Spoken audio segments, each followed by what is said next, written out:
Right about that. Right about that. Struggle what? That's how you bounce back. Struggle this. Gilas ka, anong plano ba? Dalawang ko sa Monday,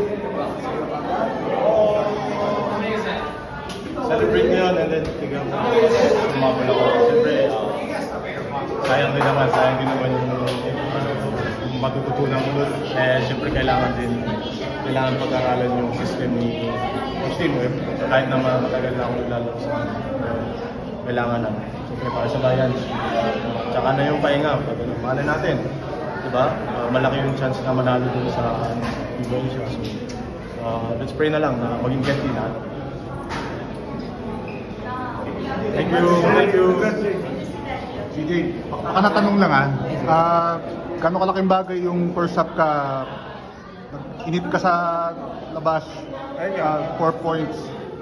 Actually, it's been 3 games na struggling, diba? So, dala siguro ng stress, frustration sa mga past. Pero ngayon, parang sinabihan ako ni Boss na darating yan. So ayun, so blessed na dumating ngayong araw.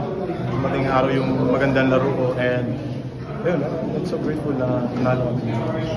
Yung 4 mo before halftime, parang yun yung momentum na kailangan nyo para yung third quarter mag-take over kayo. Yun nga, actually, sobrang tumaas yung kumpiyansa ko yung 4 na yun.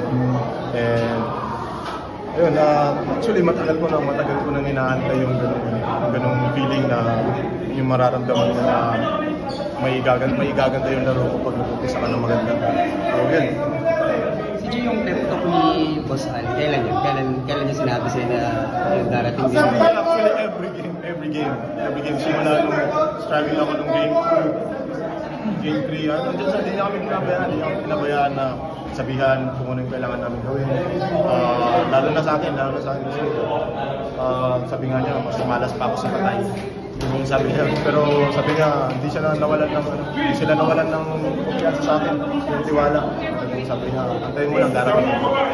Sinabi niya ba yun sa personal or sa text? Hindi, sa dugout pa lang. Actually, sa dugout every game, sinasabi niya talaga. And we're grateful.